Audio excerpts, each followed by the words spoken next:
पहले। और सियासत उत्तर प्रदेश से लेकर बिहार तक भी जारी है। जातीय गठजोड़ की सियासत है और उसमें धार्मिक पुस्तक पर निशाना है। किस तरह की सियासत है, इस पर भी चर्चा कर लेते हैं। जातीय गठजोड़ की सियासत में धार्मिक पुस्तक पर निशाना बनाया गया है। समाजवादी पार्टी के नेता स्वामी प्रसाद मौर्य की रामचरितमानस पर विवादित टिप्पणी के बाद उन्हें समाजवादी पार्टी में महासचिव बनाया गया। दरअसल राष्ट्रीय महासचिव बनाया गया है। अखिलेश यादव हालांकि सफाई दे रहे हैं कि राम और रामचरितमानस के खिलाफ कोई नहीं है, लेकिन दरअसल ऐसा दिख नहीं रहा है। उधर बसपा सुप्रीमो मायावती ने रामचरितमानस की प्रतियां जलाने पर सख्त ऐतराज जताया है। मायावती ने सपा अध्यक्ष पर जातीय विद्वेष फैलाने का आरोप लगाया है। बसपा सुप्रीमो बीजेपी पर भी सवाल उठाती हैं। सवाल यह है कि लोकसभा चुनाव से पहले बिहार से लेकर उत्तर प्रदेश तक जातीय समीकरण को मजबूत करने की नई कवायद शुरू हुई है। इसके लिए रामचरितमानस को लेकर विवादित टिप्पणी करने का सिलसिला तेज हुआ है, पहले बिहार में और अब उत्तर प्रदेश में स्वामी प्रसाद मौर्य के द्वारा। बिहार के शिक्षा मंत्री चंद्रशेखर ने तो वहीं उत्तर प्रदेश में सपा नेता स्वामी प्रसाद मौर्य ने रामचरितमानस पर प्रतिबंध लगाने की मांग की है। रामचरितमानस पर प्रतिबंध लगाने की मांग करके ये नेता दरअसल फेक नैरेटिव खड़ा करने की कोशिश कर रहे हैं। इस तरह के सवाल उठाए जा रहे हैं कि क्या ये फेक नैरेटिव खड़ा करने की कोशिश कर रहे हैं, समाज को बांटने की कोशिश कर रहे हैं। सबसे बड़ा सवाल यह है कि सपा अध्यक्ष विधानसभा चुनाव में परशुराम जी की मूर्ति की जगह जगह अनावरण करते घूम रहे थे और दिख रहे थे, और आज उनकी पार्टी के लोग जगह जगह बाबा तुलसी की रचना को अपमानित कर रहे हैं। तो ये कैसे, जो डिफरेंस है वो कैसे दिख रहा है। सबके राम की भावना और अयोध्या में भव्य राम मंदिर की आभा में सर्व समाज एक दूसरे के करीब आया है। धार्मिक तीर्थस्थलों की भव्यता से स्थानीय सामाजिक आर्थिक विकास में लोगों को रोजगार के नए साधन मिले हैं। जाहिर है सबका साथ सबका विकास के दर्शन ने जातिवादी राजनीति के लिए अब फॉर्मूला से अलग सोचने पर मजबूर किया है कि अब फॉर्मूला की राजनीति नहीं चलेगी, अब कुछ अलग सोचना होगा। और ऐसे में स्वामी प्रसाद मौर्य की रामचरितमानस पर टिप्पणी क्या कुछ दर्शाती है, क्या कुछ है, इस पर भी बात कर लेते हैं। आइए देखते हैं सबसे पहले कि इसको लेकर मायावती ने कुछ ट्वीट किए हैं। क्या कुछ ट्वीट किया है ये देखते हैं। दरअसल सीरीज ऑफ ट्वीट्स किए, उनमें से हम कुछ ट्वीट्स आपको दिखा रहे हैं। रामचरितमानस के विरुद्ध सपा नेता की टिप्पणी पर उठे विवाद और फिर उसे लेकर भाजपा की प्रतिक्रियाओं के बावजूद इसमें दोनों पार्टियों की मिलीभगत है ताकि आगामी चुनावों को जनता के ज्वलंत मुद्दों के बजाय हिंदू मुस्लिम का उन्माद देखने को मिल सके। रामचरितमानस के विरुद्ध सपा नेता पर उठी टिप्पणी के बावजूद, भाजपा की प्रतिक्रियाओं के बावजूद सपा नेतृत्व की चुप्पी से यह स्पष्ट है। दरअसल सपा नेतृत्व की चुप्पी को लेकर के मायावती ने निशाना साधा है और उनका कहना है कि उस चुप्पी के बाद यह स्पष्ट है कि इसमें दोनों पार्टियों की मिलीभगत है ताकि आगामी चुनावों को जनता के ज्वलंत मुद्दों के बजाय हिंदू मुस्लिम उन्माद पर पोलराइज किया जा सके। यह कहना है मायावती का। और इस पूरी खबर पर बातचीत करने के लिए हमारे साथ में हमारे संवाददाता आशुतोष शुक्ला लखनऊ से जुड़ेंगे और इसके साथ ही साथ हमारे साथ दो खास मेहमान भी जुड़ेंगे। आलोक अवस्थी जो कि बीजेपी से के प्रवक्ता हैं और कपीश श्रीवास्तव जो कि समाजवादी पार्टी है सबसे पहले के प्रवक्ता हैं। सबसे पहले चलते हैं आशुतोष के पास, लखनऊ में मौजूद हैं। आशुतोष, किस तरह से आप देख रहे हैं इस पूरी सियासत को, क्योंकि ये लगातार देखने में मिल रहा है कि कई बार जो फॉर्मूला की राजनीति है जातिगत समीकरणों की, वो जब फॉर्मूला की राजनीति हिट नहीं होती या ये कहा जाए कि वो फिट नहीं बैठती है तो दूसरे रास्ते अख्तियार किए जाते हैं। और रामचरितमानस को लेकर के सारा जो विवाद है वो यही है। देखिए निखिल, जिस तरह से उत्तर प्रदेश और बिहार की राजनीति रही है, अगर थोड़ा सा अतीत के दौर को हम देखें तो ये यहाँ पर कास्ट का जो है एक एक्सपेरिमेंट होता रहा है और यहाँ पर ये इसको हम कहें तो एक प्रयोगशाला के तौर पर जो है इसको प्रयोग किया गया। और जातीय उन्माद के चलते कुछ दल जो है अस्तित्व में आए, वो अस्तित्व में ही नहीं आए बल्कि सत्ता तक पहुँचे। लेकिन जब उसका दौर खत्म हुआ और उस दौर के बाद भारतीय जनता पार्टी सत्ता में आती है और कहीं ना कहीं राम रस में पूरे उत्तर प्रदेश और बिहार की एक सुर दिखाई देता है दो बार जो है भारतीय जनता पार्टी केंद्र में और प्रदेश में जीत करके आती है, तो कहीं ना कहीं ये भारत की उत्तर प्रदेश की विपक्षी पार्टियों का एक संक्रमण काल है, जहां उसे मुद्दों की तलाश है। ये मुद्दे कौन से हो सकते हैं जो कि उसके समर्थन में एक बड़ी संख्या में लोगों को खड़ा कर दें या उनकी बातचीत हो सके। अगर अखिलेश यादव जो है स्वामी प्रसाद मौर्य की बात से इत्तेफाक नहीं रखते हैं, तो उनको क्यों प्रमोट करके जो है राष्ट्रीय महासचिव बनाते हैं, या फिर राम के अस्तित्व को लेकर के जो टिप्पणियां की गई हैं, या गोस्वामी तुलसीदास द्वारा रचित रामचरितमानस को लेकर के जो टिप्पणियां की गई हैं, उन टिप्पणियों से इत्तेफाक नहीं करते तो उसको विरोध में क्यों नहीं बात करते हैं। निसंदेह यह कहीं ना कहीं जो है एक एक्सपेरिमेंट हो रहा है, और एक ऐसा एक्सपेरिमेंट हो रहा है कि आने वाले 2024 के चुनाव में किस तरह से वो जो है भारतीय जनता पार्टी का जो है मुकाबला कर सकते हैं।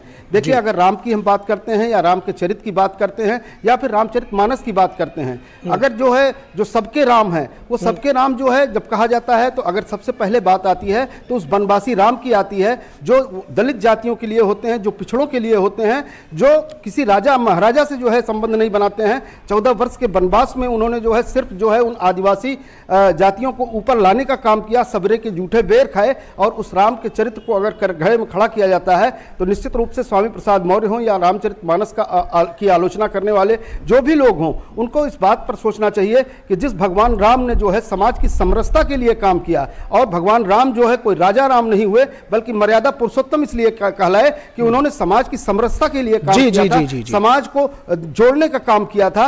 अगर हम तुलसीदास की ही बात कर ले निखिल, तो कहा कि दैहिक दैविक भौतिक तापा राम राज नहीं काहू ने व्यापा। वो दैहिक दैविक ताप को जो है सबके लिए हरा था राम ने। और अगर उन राम का अनुसरण करके कोई राज्य चलता है, कोई केंद्र चलता है, कोई सरकार चलती है, कोई पार्टी चलती है, तो उसके विरोध में इस स्तर पर जाकर के ये राजनीति कहीं ना कहीं जो है उसकी राजनीतिक प्रतिद्वंदिता में उसके विक्षोभ को दिखाती है। जब मुद्दों का अभाव होता है तो किस तरह से राजनीति करें, इस चीज को लेकर के उनकी जो है एक दिखाई देता है। चलिए, मुद्दे ढूंढे जा रहे हैं। आपका कुल मिलाकर ये कहना है कि हमारे साथ में आलोक अवस्थी और कपिल श्रीवास्तव ये भी जुड़े हुए हैं, तो उनसे इस पर चर्चा कर लेते हैं, बात कर लेते हैं। जो बात दरअसल लखनऊ से हमारे संवाददाता ने बढ़ाई है, आशुतोष शुक्ला ने की है, उसको आगे बढ़ाते हैं। कपिल श्रीवास्तव जी कह रहे हैं कि मुद्दों की कमी है, और यही वजह है कि बार बार इस तरह की तमाम बातें करने के बावजूद अखिलेश यादव की तरफ से और खासतौर पर यह भी कहा जा रहा है कि भाई पिछली बार जब विधानसभा के चुनाव हुए थे तो वो तो परशुराम जी की मूर्तियों का अनावरण कर रहे हैं, करते दिखे थे, लेकिन इस बार जो है उनके पार्टी के समर्थक और खासतौर पर स्वामी प्रसाद मौर्य ने जो कुछ किया है वो सामने है, उस पर उनको और प्रमोट कर दिया गया। और खासतौर पर सभी लोग इस पर जो सबसे बड़ा प्रश्न चिन्ह है वो कह रहे हैं कि ये पार्टी नेतृत्व के सब जानकारी में हो रहा है। तो क्या मुद्दे ढूंढे जा रहे हैं?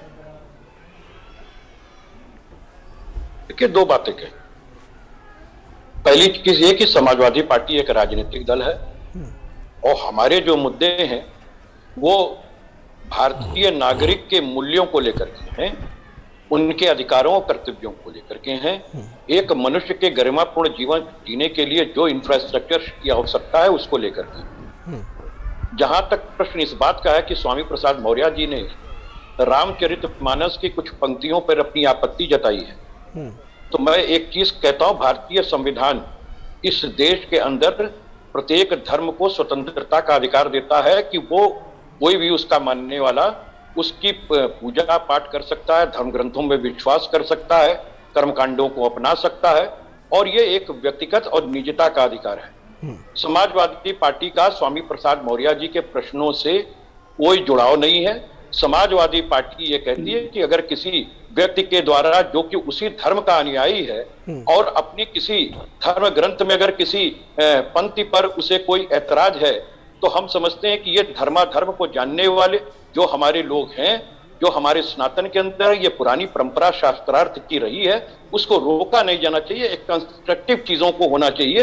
ये व्यक्तिगत चीजें हैं, इससे समाजवादी पार्टी का कोई लेना देना नहीं है। कपिल जी, ऐसा लगता है ये जो मन खावे मूड हिलावे वो वाली बात है, क्योंकि इससे सामाजिक धार्मिक विद्वेष भी फैलता है।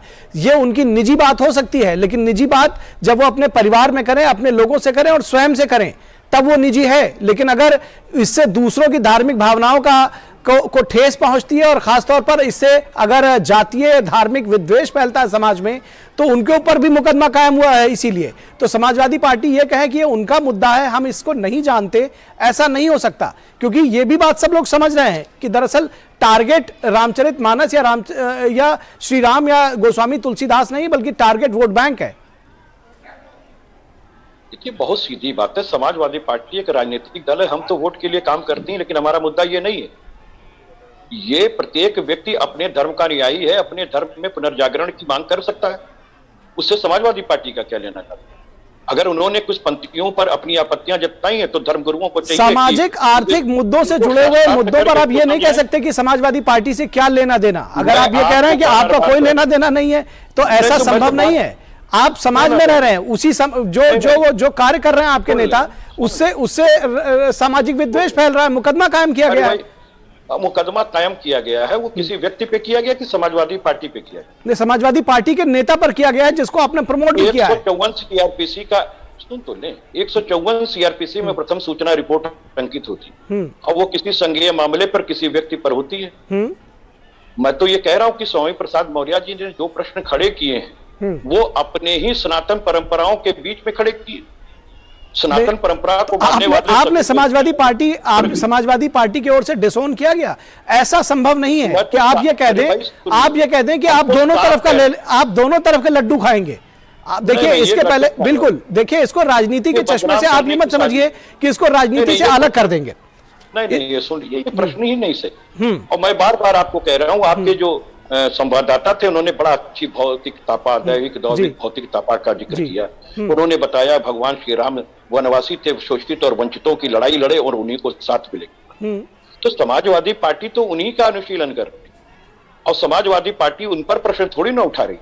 रामचरितमानस भगवान श्री राम, यानी आप कह रहे हैं कि आपके नेता उन पर प्रश्न उठा रहे हैं, आपसे उनको कोई मतलब नहीं है। आलोक अवस्थी के पास आते हैं, आप बिल्कुल ये कह रहे हैं, आपने यही कहा ना कि वो उनका व्यक्तिगत मत है, पार्टी का उससे कोई मत नहीं है। इसके अलावा कोई और बात है? आप बताइए। नहीं, चलिए, हम आपको वक्त दे रहे हैं, सीधा सवाल है। कपीश जी बात तो सुनिए, मैं कह रहा हूं सीधा सवाल है। अरे कपीश जी, सीधा सवाल है, अब जवाब दे दीजिए कि समाजवादी पार्टी को स्वामी प्रसाद मौर्य के स्टेटमेंट से कोई लेना देना नहीं, यही आप कह रहे हैं ना? समाजवादी पार्टी प्रत्येक हिंदुस्तान के नागरिक को उनके व्यक्तिगत अधिकारों से वंचित नहीं कर सकती है, उनका व्यक्तिगत मामला है, वो समझेगी और धर्मशास्त्र को जानने वाले आपने कह दिया कि ये उनका व्यक्तिगत मामला है। अवस्थी जी, आप बताइए कि ये वो उसको व्यक्तिगत मामला बता रहे हैं, कह रहे राजनीति से परे है। उत्तर प्रदेश और बिहार की जो सियासत है जातिगत राजनीति में किस तरह से घुली हुई है, किस तरह से रची बसी हुई है, और इसको यह समझा जा रहा है कि दरअसल जो दलित और ओबीसी का वोट बैंक कंसोलिडेट हुआ है बीजेपी के साथ, दरअसल ये फॉर्मूला की राजनीति है और अब नए नए फॉर्मूला खोजे जा रहे हैं। समाजवादी पार्टी कुछ भी कहे, क्या कहेंगे आप? देखिए, यहाँ पर बात दलित या ओबीसी या हिंदुओं के अन्य समाज की नहीं हो रही है। वह सारा समाज भारतीय जनता पार्टी के साथ में, वह प्रधानमंत्री मोदी की गरीब कल्याण की नीतियों के साथ में, वह देश के साथ में। लेकिन यह बात वहां पर जाकर टिकती है, श्रीमान अखिलेश यादव की पार्टी का जो मूल आधार है वह धार्मिक तुष्टीकरण है। एक वर्ग को वो संतुष्ट करने के लिए वो हिंदुओं के मानदंड पे सारे हमेशा आक्रमण करते रहे, और ये पहली बार नहीं हुआ है। इसके पहले भी जब अखिलेश यादव सत्ता में थे तो कांवड़ यात्रा को बैन कर दिया था। जब अखिलेश यादव सत्ता में थे उन्होंने अयोध्या में जो परिक्रमा होती थी उसको बैन कर दिया था, जो कि कभी भी नहीं बंद हुई थी। ये वही अखिलेश यादव थे सत्ता में रहते हुए। आज के स्वामी अभिमुक्तेश्वरानंद जो शंकराचार्य हुए ज्योतिर्मठ पीठ के, उनको लाठियों से बनारस के अंदर पिटवाया था। ये वही अखिलेश यादव हैं जिनकी पार्टी के शासनकाल में अयोध्या में राम भक्तों पर गोली चलाई गई थी। जानने की हर तरीके से सनातन धर्म के खिलाफ जो कदम उठा सकते थे वह समाजवादी पार्टी ने उठाए थे, क्योंकि अब राम जन्मभूमि पर भव्य मंदिर बनने जा रहा है। 2024 में उसका जो है लोकार्पण होने जा रहा है। यह इनको सहन नहीं हो पा रहा है, और उसी तरीके से स्वामी प्रसाद मौर्य के द्वारा ये एक सुनियोजित रूप से अखिलेश यादव का यह प्रयास रहा है कि इस तरह की बात डाल करके और वैमनस्यता पैदा करके तुष्टीकरण की राजनीति करने वालों को संतुष्ट किया जाए। उसलिए उनका यह बयान दिलाया गया। श्रीमान अखिलेश यादव की तरफ से कोई भी इस तरह की कोई आलोचना नहीं करी गई है। यहां तक कि बयान देने के बाद स्वामी प्रसाद मौर्य को राष्ट्रीय महासचिव के पद के ऊपर उनको प्रमोट करके बैठाया गया है, यानी कि सहमति जताते हैं और वह चाहते हैं कि जो है तुष्टीकरण जिनको वो करते रहे हैं उस समाज को मैसेज जाए कि हम जो है आपके संतुष्ट करने के लिए हम लगातार हिंदू प्रमाण धर्मों पर हम चोट करते रहेंगे, रामचरितमानस का अपमान करते रहेंगे। यहां तक उनकी हिम्मत बढ़ गई है कि रामचरितमानस की प्रतियों को जलाया गया, पैरों से कुचला गया है। निश्चित रूप से पुलिस कार्रवाई कर रही है और खाली 153A में नहीं इसमें एफआईआर हुई है, उसमें बहुत रंगीन धाराओं में एफआईआर हुई है। महीनों जमानत नहीं हो पाएगी। निश्चित रूप से उत्तर प्रदेश की पुलिस कानून व्यवस्था कायम रखेगी और उनको इस पर जवाब ले लेते हैं कपिल श्रीवास्तव जी। एक तो ये बताइए कि जो रामचरितमानस की प्रतियां जलाई गई, पैरों से कुचला गया, क्या समाजवादी पार्टी का क्या स्टैंड है इस पर, एक तो ये बताइए। दूसरी बात ये बताइए कि क्या ये नया फॉर्मूला की राजनीति है, क्योंकि आपको लग रहा है कि भाई एक वर्ग को साथ लेना बेहद जरूरी है, पिछड़े अगर दरक गए तो कुछ बचता नहीं है। और ये पिछले चुनावों में आप लोग को समझ में आ रहा है कि पिछड़े और दलितों का जो गठजोड़ था उसको साथ लेकर चलने की कोशिश में ये सारी चीजें हो रही हैं।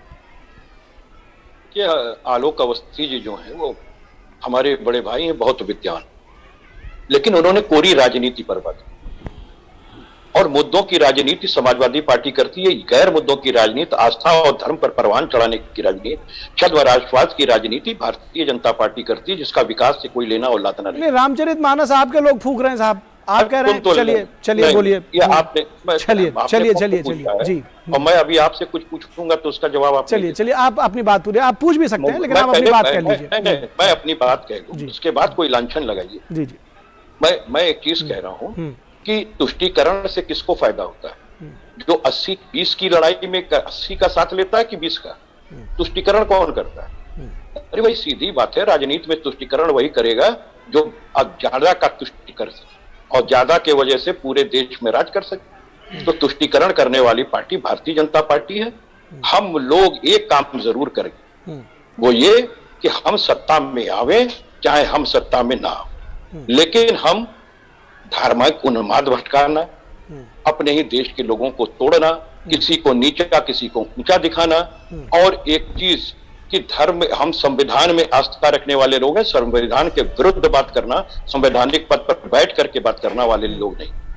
अब मैं आपकी बात का जवाब कि समाजवादी पार्टी कतई जो घटना घटी है उसकी मजम्मत करती, पूरी मजम्मत करती, और विधि के दायरे में सरकार जो भी चाहे, प्रथम सूचना रिपोर्ट उन्होंने अंकित की है, उसकी विवेचना होने दें, वो माननीय न्यायालय के समक्ष आएगा तो न्यायालय तय करेगी, समाजवादी पार्टी नहीं तय करेगी। लेकिन समाजवादी पार्टी इस बात को स्पष्ट करती है कि हमारे इस देश के अंदर जितने भी धर्म हैं और जितने भी धर्म ग्रंथ हैं, उनके साथ अगर इस तरह की चीज होती है तो हम सभी की निंदा करते हैं, हम इस घटना की भी निंदा करते हैं, और हम साफ साफ आपको ये बात कहते हैं कि ये काम समाजवादी पार्टी का नहीं है, ना समाजवादी पार्टी से इसका लेना लादना है।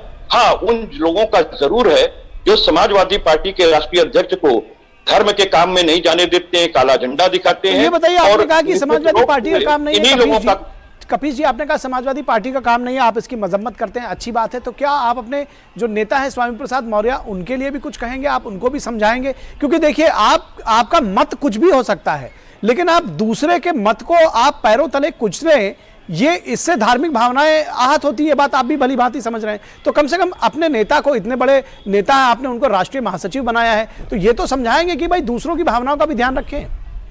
देखिए आदरणीय मित्र, हमने उनको राष्ट्रीय महासचिव इसलिए बनाया है कि वो विभिन्न मंत्री पद पर काम कर चुके हैं, वो नेता प्रतिपक्ष रह चुके हैं, वो शोषितों और वंचितों और दलितों की, पीड़ितों की, पिछड़ों की, अकलियतों की लड़ाई लड़ते रहे हैं, और वो समाजवादी पार्टी की नीतियों में आस्था रखते हैं, हमारे संगठन में काम करें। हम लोगों ने इसलिए नहीं बनाया कि वो अगर कोई व्यक्तिगत चीजों पे प्रश्न खड़ा किया है, उन्होंने सनातन धर्म में रहते हुए खड़ा किया है, कोई सनातन धर्म के बाहर नहीं है। अगर ये उनको सनातन धर्म से बाहर मानते हैं तो ये फिर वही बात हो जाएगी कि भारतीय जनता पार्टी, यानी आप एक तरह से देखिए, फिर आप घुमा फिरा के आप उनका समर्थन ही कर रहे हैं। अब आप घुमा फिरा कर उनका समर्थन ही कर रहे हैं। मैं किसी के निजता का समाजवादी पार्टी नहीं, निजता किसी वहीं के तक देखिए, धर्म की ये स्वतंत्रता का अधिकार नहीं ये छीन कोई सकती। ये देखिए श्रीवास्तव जी, ये कोई बड़ी श्रीवास्तव जी, ये कोई बड़ी बात नहीं है, ये बात सभी को मालूम है। निजता आपकी वहीं समाप्त हो जाती है जहां से दूसरे की नाक शुरू होती हो। नहीं, फिर वही बात, फिर वही तो ऐसे में वही बात। जब आप रामचरितमानस धर्म जलाते तो हैं तो हो सकता है बस। आपकी भी भावना आहत होती हो। पहली बात, मेरी भावनाएं अब आप खुद इस बात आहत को भी समझने की कोशिश करिए। हमारी कि- पार्टी की भावना आहत हुई है इस काम से, हाँ, तो जलाया गया। और मैं एक बात कह रहा हूं तो मुझे आगे बात की कहने का कानून ठीक है। बताया जी, जाएगा। चलिए अवस्थी जी भी कुछ कहना चाह रहे हैं। आप अपनी बात कह दिया बड़े आपने। भाई हैं, चलिए आपको आपने बिल्कुल अवसर अब- मिलेगा। हमें एक ठीक। बात कह लेने दी। हाँ, हमें एक चलिए बात जल्दी, कह लेने दी। हाँ जल्दी कहिए जी। मैं मित्र, ये आदरणीय मित्र, मैं सिर्फ ये बात कह रहा हूं कि समाजवादी पार्टी किसी के संवैधानिक अधिकार पर प्रश्न खड़ा नहीं करती है। स्वामी प्रसाद मौर्य जी सनातन धर्म में रह करके एक पुनर्जागरण के ठीक, तौर पर चलिए। उन्होंने एक शास्त्रार्थ की बात की है। आप उनके वो ऊपर किसी भी पंचित नहीं धर्म का उठाते। ठीक अपमान है, नहीं। ठीक है, चलिए अवस्थी जी आप क्या कहना चाह रहे हैं जी। देखिए, मैं साफ स्वरूप में कहना चाहता हूँ, पहली बात, कपिल श्रीवास्तव जी को भी बहुत दुख हुआ होगा, मुझे मालूम है। उनके परिवार के लोगों को बहुत दुख हुआ होगा जब रामचरितमानस पर एक अशोभनीय टिप्पणी करी गई और प्रतियों को जला करके पैरों से कुचला गया। हम सब ने वीडियो में देखा है, क्रोध भी बहुत आया है, लेकिन मर्यादा में रहते हुए यह काम पुलिस पर छोड़ा गया कि पुलिस इसका जो है सही निराकरण करे। लेकिन मैं ये पूछना चाहता हूं हमारे मित्र से, कपिल श्रीवास्तव से, बहुत योग्य और विद्वान प्रवक्ता हैं, वकील भी हैं, कि किसी व्यक्ति को अगर वो व्यक्ति मानते हैं स्वामी प्रसाद मौर्य को, तो उस व्यक्ति के द्वारा जब हिंदू धर्म के खिलाफ और उसकी प्रतियों को जलाया गया और उसके खिलाफ जो बयान दिए गए, उसके 4 दिन के बाद, 5 दिन के बाद श्रीमान अखिलेश यादव उसको राष्ट्रीय महामंत्री के पद पर सुशोभित क्यों करते हैं? यानी कि स्पष्ट रूप से श्रीमान अखिलेश यादव की जो काम उनको स्वामी प्रसाद मौर्य को दिया था वह उन्होंने भली भांति से पूरा किया है। तुष्टीकरण की राजनीति इनका मुख्य आधार है। ये नहीं चाहते कि मुस्लिम वोट बैंक हमारे हाथ से छिटक जाए। कारण आपको मैं बताता हूं कि क्या है। संकट मोचन के ऊपर बम विस्फोट किया गया था, जबकि वहां के मंदिर में जिन आतंकवादियों ने बम विस्फोट किया था उनके मुकदमे छोड़ने के आदेश जो है अखिलेश यादव जी ने किए थे। आपको पता है कि दंगाइयों का साथ किस तरीके से समाजवादी पार्टी का साथ देती रही है, जो दंगा बराबर करते रहे हैं। समाजवादी पार्टी अपराधियों का साथ देती रही है। तो यह अब वोट बैंक को माननीय योगी आदित्यनाथ जी ने उत्तर प्रदेश के अंदर एक भी दंगा नहीं होने दिया, आतंकवादियों को सजा दिलवाई और अपराधियों को जेल के अंदर ठूस दिया है। तो ये बौखला गए हैं और इनके ऊपर एक धर्म करते थे, श्रीवास्तव जी आ रहे हैं आपके पास, अवस्थी जी खत्म कर ले जी। और मैं और कहना चाहता हूं कि स्वामी अखिलेश यादव जी अगर स्वामी प्रसाद मौर्य को पार्टी से बाहर का रास्ता दिखा देते तो हम मान लेते कि अखिलेश यादव जी इस जो बात कह रहे हैं कपिल जी, मैं उनकी बात को सहमत होता और हम खुद स्वयं जो है अखिलेश यादव जी की बात का समर्थन करते। लेकिन आप करोड़ों अरबों लोगों के, हिंदुओं के आस्था के केंद्र को आप धूल दूषित करेंगे, प्रतियों को जलाएंगे, जमीन पैरों से कुचलेंगे, तो यह भूल जाते हैं कि यह जनमानस इनको 4 बार आम चुनावों में धूल चटा चुका है। तो लोकतंत्र में जनमानस, जनता ही सबसे बड़ा जो है एक आपको सर्टिफिकेट देती है, और जनता ने जो सर्टिफिकेट दिया है कि आप किनारे बैठिए, आप इस लायक नहीं है कि आपके यहाँ से सत्ता दी जाए। कपिल जी से जवाब ले लेते हैं जी। जो तुष्टीकरण जो आप अभी कर पाए हैं, हाँ। उस तरह की सत्ता होती तो आप सत्ता के बड़े भैया अब हम जी जी जी हाँ, जी जी श्रीवास्तव जी, मैं अपने बड़े भाई से कुछ प्रश्न उनके जो किए हुए हैं उसी पे मैं कह रहा हूँ, क्योंकि उन्होंने किए। हाँ, लेकिन थोड़ा जल्दी करिएगा आप, संक्षेप में दोनों लोग करिए। जल्दी हाँ, हाँ, मैं बहुत संक्षेप में कह दे रहा हूँ जी। इन्होंने अभी आईना दिखाया कि आपने ऐसे व्यक्ति का प्रमोशन कर दिया। मैंने इसका जवाब पहले ही दे दिया कि हमने उनके राजनीतिक कार्य को देखते हुए कहा यह उनका व्यक्तिगत प्रश्न था, अपने ही धर्म के अंदर का प्रश्न था। वो धर्म के नहीं है कपिल जी, ये भ्रम फैलाइए। बौद्ध धर्म से है। नहीं, ये बात तो फैक्ट है कि वो बौद्ध धर्म अपना चुके हैं, वो बौद्ध धर्म के हैं, इसलिए ये तो कम से कम मत कहिए, ये तो कम से कम मत कहिए। बिल्कुल गलत। बौद्ध धर्म से आते हैं और इसकी बिल्कुल गलत। और अगर किसी भी धर्म से आते हैं, देखिए मैं एक सेकंड आप दोनों लोगों को शांत करना चाह रहा हूँ। बोलने नहीं दे रहे। देखिए मैं दोनों लोगों को शांत करना चाह रहा हूँ, मैं दोनों लोगों को शांत करना चाह रहा हूँ। एक सेकंड के लिए खाली सुन लीजिए, उसके बाद कपिल जी अपनी बात रखिएगा। वैसे वो किसी भी धर्म से आते हों, लेकिन अपने ही धर्म में अगर आप किसी के प्रति ऐसी बातें करते हैं जिससे तमाम लाखों करोड़ों अरबों लोगों की भावना अगर उससे खंडित होती है या उससे लोगों को दुख पहुंचता है, तो ये समझने की जरूरत है। आप अपनी बात जी। मैं ये कह रहा हूं कि उन्होंने कुछ पंक्तियों पर एक बात कही कि ये दलित विरोधी, ये पिछड़े विरोधी, ये महिला विरोधी बातें हैं। और इस पंक्तियों को निकाल दिया जाए। ये उनका व्यक्तिगत बयान, आप उनको बताइए कि नहीं ये चीज उनके लिए गलत आप सोच रहे हैं, ये निर्वचन नहीं, इसका निर्वचन ही है। उन्होंने प्रश्न खड़ा किया, शास्त्रार्थ की परंपरा सनातन में है। अब मैं दूसरी चीज कह रहा हूं कि हमारे मित्र ने कहा आपने प्रमोशन कर दिया, आपको हमने बताया कि हमने उनके राजनीतिक तत्व को देख करके ये पद दिया। और दूसरी बात आपको मैं ये पूछ रहा हूं कि माता सीता को टेस्ट ट्यूब बनाने, बेबी बनाने वाली आपने अपने डिप्टी मुख्यमंत्री कपिल जी, आप धार्मिक वो नहीं है ऐसे किसी कपिल जी मैं किसी धार्मिक मैटर में जाना नहीं चाह रहा। कपिल जी एक दूसरा विवाद खड़ा होगा, कपिल जी एक दूसरा विवाद खड़ा होगा, किसी धार्मिक मुद्दे पर मत जाइए। नहीं कपिल जी मैं इसको अलाउ नहीं कर रहा, किसी दूसरी धार्मिक टिप्पणी पर अब नहीं जाएंगे, किसी दूसरी धार्मिक टिप्पणी पर अब नहीं जाएंगे। आप रामचरितमानस को जलाने तक सीमित है, स्वामी प्रसाद मौर्य की टिप्पणी तक सीमित रखिए, हम किसी दूसरी धार्मिक टिप्पणी पर नहीं जाएंगे। कपिल जी अपनी बात समाप्त करिए। जी, आपने संजय निषाद जिन्होंने प्रत्युत्तर पर सवाल खड़ा किया भगवान श्री राम के, माता कौशल्या के कोख को गाली दी, यानी कि मां की गाली दी, ऋषि का बताया। संजय निषाद भारतीय जनता पार्टी के सदस्य नहीं है, उनकी अपनी पार्टी है, अपनी पार्टी में क्या करते हैं संजय निषाद तय करेंगे। भारतीय जनता पार्टी नहीं है। नहीं, इस तरह से चर्चा नहीं चलेगी, इस तरह से चर्चा नहीं चलेगी। आप दोनों लोग शांत हो जाएं, आप दोनों लोग शांत हो जाएं, इस तरह से चर्चा नहीं चलेगी। नहीं श्रीवास्तव जी, इस तरह से चर्चा नहीं चलेगी ना। श्रीवास्तव जी आप भी शांत हो जाएं, अवस्थी जी आप भी शांत हो जाएं। अगर आप दोनों शांत नहीं होंगे मुझे ऑडियो डाउन करवाना पड़ेगा आप दोनों लोगों का। मुझे अपने संवाददाता के पास जाना है, मैं अपने पैनल से रिक्वेस्ट करूंगा आप दोनों लोगों का ऑडियो डाउन कर दें, क्योंकि आप लोग सुन नहीं रहे बिल्कुल भी। मैं अपने संवाददाता के पास जाऊंगा। आशुतोष आपसे समझना चाहेंगे कि विधि सम्मत अब क्या कार्रवाई इस पर की जाएगी और क्या कुछ पुलिस अभी तक कर रही है। देखिए, विधि का जो विधान है, भारतीय संविधान है, हमारा जो कानून है, वो साफ तौर पर यह कहता है कि आप किसी की भावना, वो भावना चाहे धार्मिक हो चाहे व्यक्तिगत हो, किसी प्रकार से उसको आहत नहीं कर सकते हैं। और इतने बड़े समाज और इतनी बड़ी पुस्तक को मानने वाले, इतनी बड़ी काव्य ग्रंथ को मानने वाले लोगों की भावना को अगर जो है किसी ने आहत किया है तो उसके लिए पर्याप्त कानून है। जिन लोगों ने ये कृत्य किया उसमें से 5 गिरफ्तार हो चुके हैं, 5 लोगों की गिरफ्तारी और होगी। लेकिन निखिल, कहीं न कहीं ये राजनीति को जिस ओर ले जाया जा रहा है, ये एक खतरनाक खेल खेला जा रहा है। भले समाजवादी पार्टी के प्रवक्ता ये कहते हैं कि उनका व्यक्तिगत मत है, इससे पार्टी का कोई लेना देना नहीं है, लेकिन मैं साफ तौर पर कहता हूं कि समाजवादी पार्टी इस मुद्दे को स्वामी प्रसाद मौर्य के माध्यम से उछाल करके इसके टेम्परेचर को नाप रही है। और ये टेम्परेचर नापने की एक प्रक्रिया है। अगर ये मुद्दा चल निकला तो ठीक, नहीं चला तो कोई बात नहीं। जी, चलिए, आपका भी बहुत शुक्रिया और आप दोनों खास मेहमानों का। आलोक अवस्थी जी 10 सेकंड में अपनी बात कहिए, 10 सेकंड में। जी, मैं समाजवादी पार्टी के नेता अखिलेश यादव पे एक टिप्पणी करना चाहता हूं। जैसे मोहम्मद गजनी और गौरी ने आकर के हमारे देश पर आक्रमण किया था, हमारे मंदिरों को तोड़ा था, हमारे मंदिरों को आपत्ति की थी, वही काम स्वामी प्रसाद मौर्य के जरिए अखिलेश यादव कर रहे हैं। या घनघोर तुच्छीकरण की, चलिए इस बात को जनता के बीच में लेकर जाइए। चलिए आज की चर्चा खत्म करेंगे, इस बात को जनता के बीच में लेकर जाइए आप दोनों लोगों का। आलोक अवस्थी, कपिल श्रीवास्तव, आपका भी बहुत शुक्रिया और हमारे संवाददाता का भी शुक्रिया आशुतोष का।